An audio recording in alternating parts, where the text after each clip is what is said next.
अस्सलाम वालेकुम, welcome to Syed academy. मेरा नाम सैयद अली हुसैन है और आज का हमारा टॉपिक है ट्रांसफॉर्मेशन यूजिंग पैनल्स। अच्छा जी, ट्रांसफॉर्मेशन इतनी सारी डिफरेंट डिफरेंट क्यों पढ़ा रहा हूँ मैं, उसकी एक खास वजह ये है कि ट्रांसफॉर्मेशन के अंदर आपको बहुत डिफरेंट डिफरेंट स्टाइल में यूज़ करना की ज़रूरत पड़ सकती है अगर आप अलग अलग तरीके से या कोई डिफरेंट डिफरेंट टाइप की डिज़ाइनिंग कर रहे हैं। फॉर एग्जाम्पल, अगर आप पैटर्न्स बना रहे हैं तो पैटर्न्स के अंदर आपको डिफरेंट स्टाइल में ट्रांसफॉर्मेशन यूज़ करनी पड़ेगी।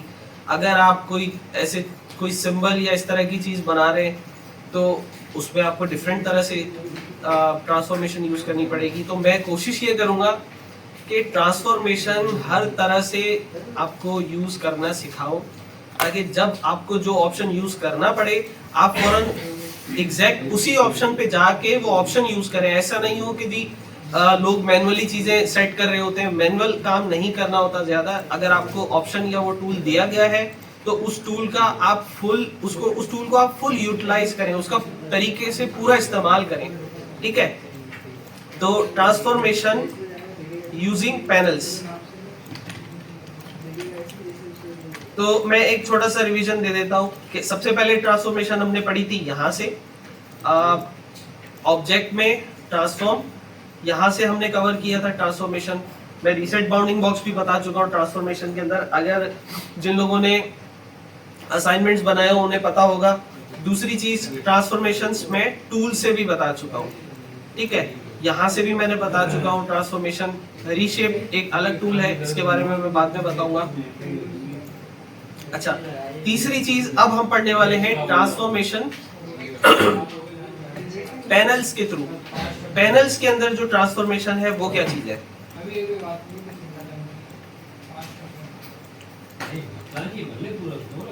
अच्छा, यार शो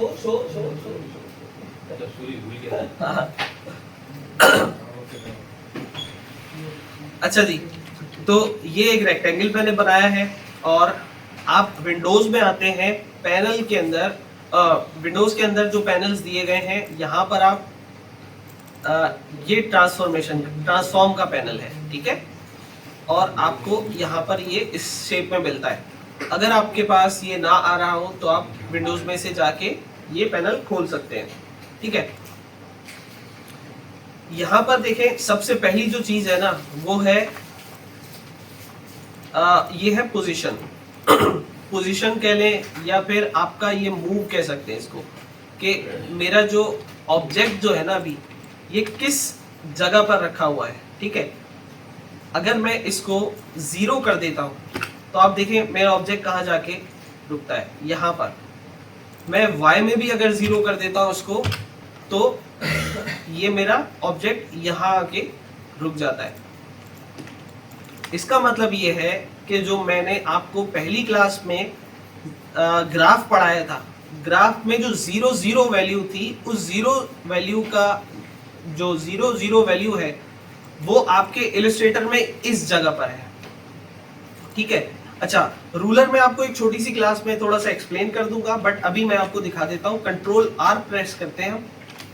कंट्रोल R से आपके पास ये आता है रूलर, इसे कहते हैं रूलर।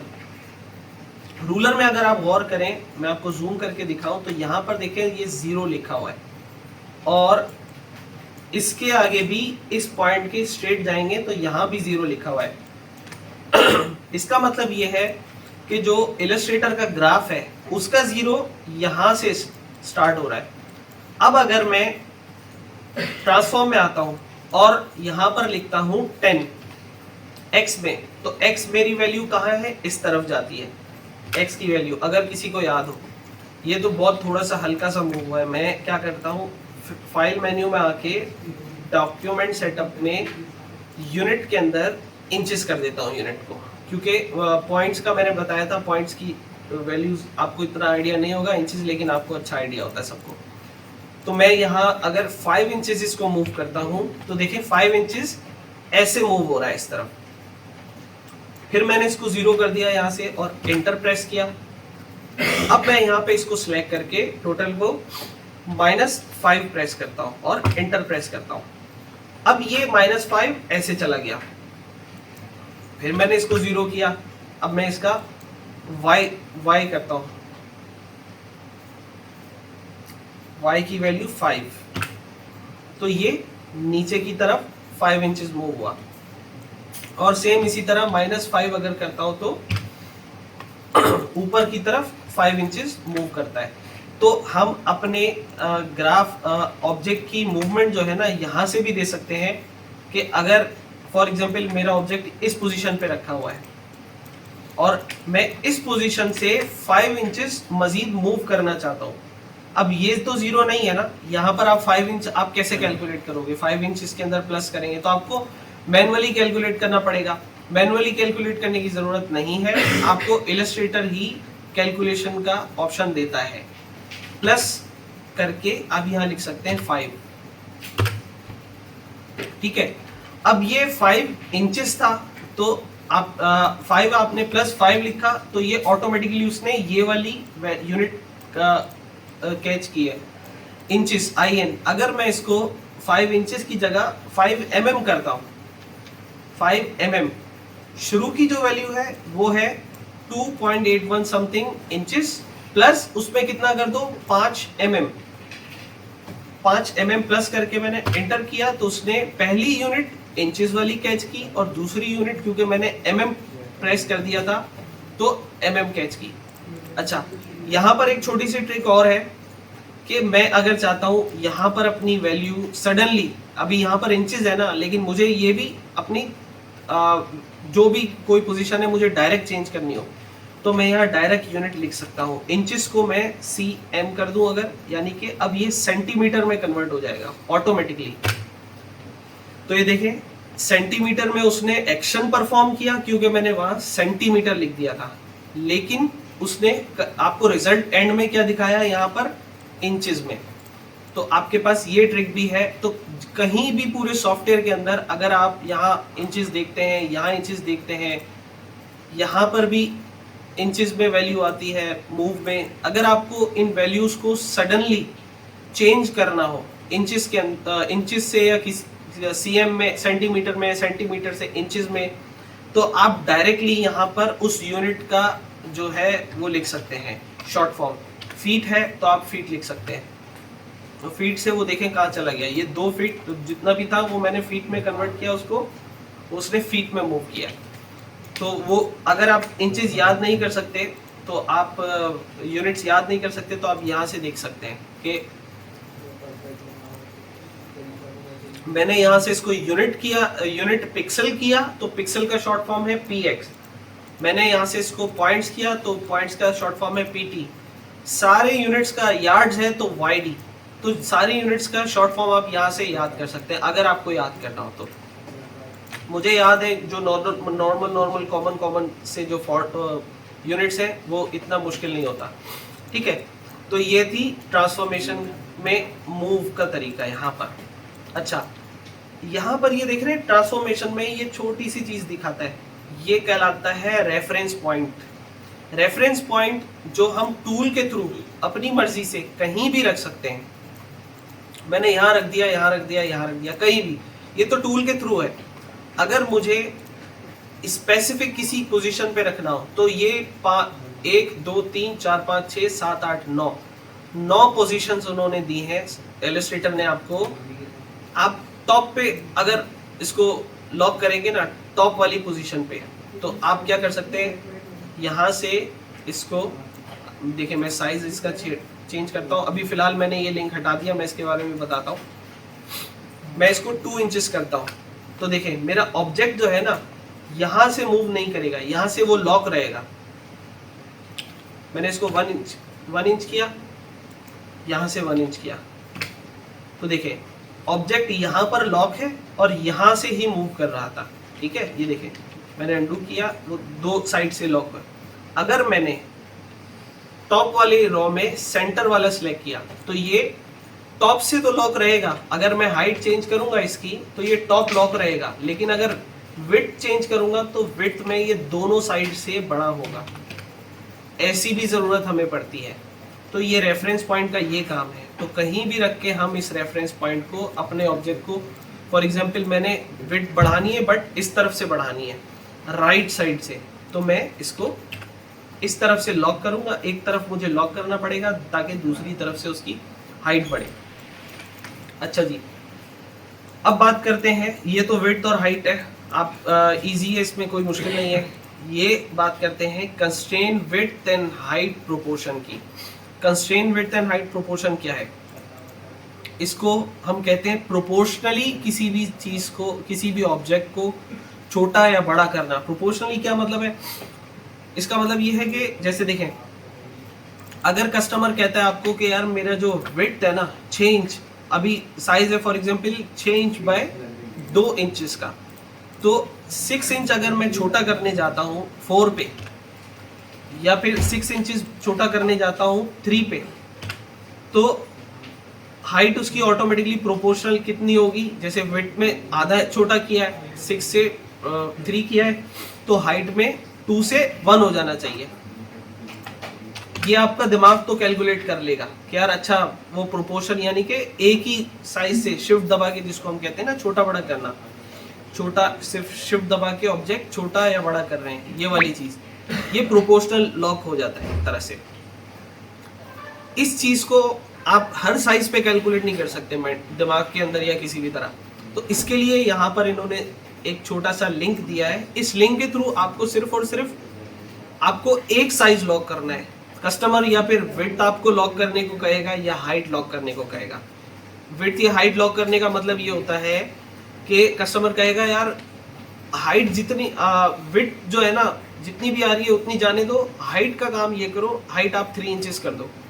मैंने यहाँ हाइट 3 इंचेस कर दी, और विड्थ उसके हिसाब से देखें 9 इंचेस एक्यूरेट आएगी, ठीक है। तो ये कहलाता है इसका प्रोपोर्शनल लॉक करना। तो इस लिंक का ये फायदा होता है कि आपका जो साइज है वो खराब नहीं करता। अच्छा, इसको इमेज के थ्रू भी मैं समझा देता हूँ। इमेज के थ्रू, इमेजेस पे अगर हम काम करते हैं तो इमेजेस में काम करते वक्त हम इसको कहते हैं स्ट्रेच करना, खींचना किसी भी चीज को।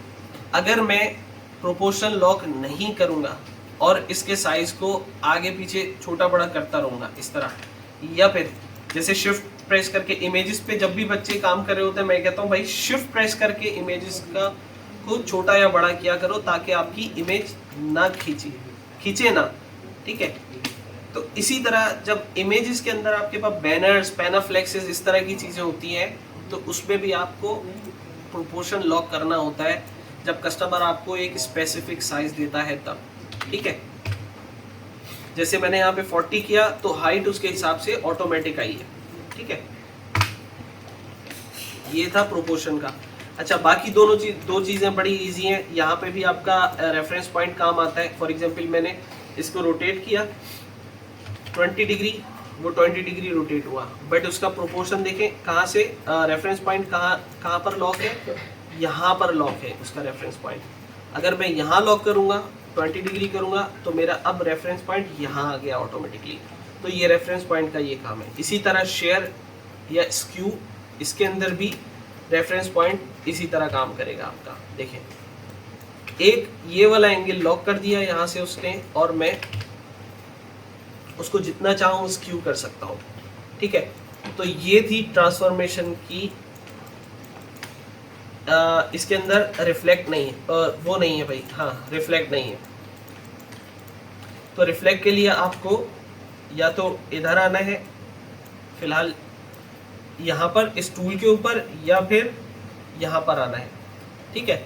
अच्छा, अब ट्रांसफॉर्मेशन के अंदर कुछ प्रॉपर्टीज हैं ऑब्जेक्ट के हवाले से, वो समझा देता हूँ मैं, क्योंकि पैनल की बात चल रही है तो पूरे पैनल की बात कंप्लीट हो जाए हमारी। देखें, मैंने जैसे ही ऑब्जेक्ट क्रिएट किया, यहाँ पर मेरे पास रेक्टेंगल की प्रॉपर्टीज आ गई। अब रेक्टेंगल को हम डायमेंशन में आगे पीछे उसको जब भी डायमेंशंस उसकी छेड़ते हैं कि हम उसका राउंड्स को छोटा बड़ा कर रहे हैं, उसका रोटेशन यहाँ से उसको रोटेट कर रहे हैं। अब ये चीज़ यहाँ भी है और यहाँ भी है, तो आपको टेंशन नहीं लेनी, दोनों चीज़ें एक ही हैं। यहाँ से भी आप कॉर्नर्स कंट्रोल कर सकते हो, कॉर्नर्स यहाँ से भी आप कंट्रोल कर सकते हो। देखिए, कॉर्नर की यहाँ पर इन्होंने प्रॉपर्टी दे दी। यहाँ पर लिंक लगाने का मकसद यही है, ये भी विड्थ और हाइट है सेम, ये भी विड्थ और हाइट है। देखें यहाँ पे 11.18 एक मिनट, इसकी विड्थ और हाइट अपने हिसाब से चला रहा है 11.18 11.186, ठीक है। हम ऐसे कर देते हैं, तो ये जो विड्थ और हाइट आ रही है ये बाउंडिंग बॉक्स के हिसाब से आ रही है, लेकिन ये वाली विड्थ और हाइट जो आ रही है वो आपको इस विड्थ और ये हाइट, यानी कि किसी भी बॉक्स को अगर आप एंगल में कन्वर्ट करते हैं तो एंगल में चेंज करते हैं तो उसकी विड्थ और हाइट चेंज हो जाती है एक तरह से, ठीक है। अब अगर बात करें हम दूसरे ऑब्जेक्ट्स की, स्टार की, तो क्या स्टार में वो प्रॉपर्टीज आ रही हैं? नहीं। स्टार अब जहाँ प्रॉपर्टीज नहीं आ रही वहाँ पे इसका मतलब आपके पास सिर्फ सिंपल ट्रांसफॉर्मेशन है, ठीक है। अब ये ट्रांसफॉर्मेशन आपको और कहाँ कहाँ दिखेगी, अब मैं ये बता देता हूँ। जैसे कि अगर आप इसको बंद कर देते हैं इस पैनल को, तो आप जैसे ही ऑब्जेक्ट सेलेक्ट करते हैं आपको कंट्रोल्स बार जो है ना, ये कंट्रोल्स जो है इसके ऊपर भी यहाँ पर आपको ट्रांसफॉर्मेशन अगर आपको दिखता है। कुछ लोगों के पास छोटा लैपटॉप है या कुछ लोगों के पास बड़ी स्क्रीन है, उनके पास तो क्लियर आ जाएगा। जिनके पास नहीं आता तो उन्होंने घबराना नहीं, उन्होंने यही से यूज़ करना है ट्रांसफॉर्मेशन। लेकिन अगर यहाँ पर दिखता है ट्रांसफॉर्मेशन, तो यहाँ पर भी उसका वही काम है जो इस तरफ है, ठीक है। एक और जगह है जहाँ से ट्रांसफॉर्मेशन आप यूज कर सकते हैं, विंडोज में आके, विंडोज में आपने आना है और यहाँ पे प्रॉपर्टीज, इस प्रॉपर्टी में भी आप देखें तो यहाँ पर इन्होंने ट्रांसफॉर्मेशन का ऑप्शन दिया है। उन्होंने ऑब्जेक्ट बताया है, यहाँ पर रेक्टेंगल है। अगर मैं कोई पेन टूल से ऑब्जेक्ट बना लेता हूँ तो इन्होंने इसका नाम पाथ दे दिया है, और इसको भी आप यहाँ इसी तरह कंट्रोल कर सकते हैं। इसमें इन्होंने यहाँ पर फ्लिप यानी कि रिफ्लेक्ट का मतलब इन्होंने यहाँ पर इसका नाम दे दिया है फ्लिप। फ्लिप भी कहते हैं, जैसे मैंने दो नाम बताए हैं, रिफ्लेक्ट और मिरर, इसका तीसरा नाम फ्लिप है, ठीक है। तो फ्लिप आप यहाँ से कर सकते हैं इजीली, ठीक है। और रोटेशन का ऑप्शन है, इसके ऊपर 3 डॉट्स है, यानी कि इसका मतलब मोर ऑप्शंस। इसके ऊपर क्लिक करते हैं तब भी सेम चीज आ रही है। तो एक ही चीज इन्होंने 3-3, 4-4 डिफरेंट जगहों पे देने का मकसद ये है कि जिसकी जैसी प्रैक्टिस है, जिसको जहां से इजी लगता है वहां से यूज कर सकता है, ठीक है। फिल में आते, अपीयरेंस में आते, अपीयरेंस मैंने आपको अभी नहीं पढ़ा है। अपीयरेंस का पैनल है, अलाइन का पैनल है, क्विक ऑप्शंस है यहाँ पर। तो ये वाली चीजें मैंने आपको नहीं पढ़ाई। यहाँ से आपने सिर्फ और सिर्फ ट्रांसफॉर्म पे फोकस करना है, और जैसी बाकी चीजें पढ़ाऊंगा तो वो भी क्लियर हो जाएंगी। इसके अलावा ट्रांसफॉर्मेशन का इफेक्ट के थ्रू ट्रांसफॉर्मेशन रहती है, वो मैं आपको नेक्स्ट क्लास में जैसे मुझे मौका मिलेगा वो समझा दूंगा। अब हमारे ट्रांसफॉर्मेशन के नेक्स्ट क्लास के अंदर असाइनमेंट्स आने वाले हैं, उसके थ्रू आपकी इसकी अच्छी खासी प्रैक्टिस हो जाएगी कि ट्रांसफॉर्मेशन को यूज़ करने का क्या क्या तरीके हैं। तो उम्मीद करता हूँ आपको क्लास ये समझ आई होगी। कोई सवाल हो तो कमेंट में पूछ सकते हैं। हमारे चैनल को लाइक करें, शेयर करें, सब्सक्राइब करें। मिलते हैं अगली क्लास में। अल्लाह हाफिज़।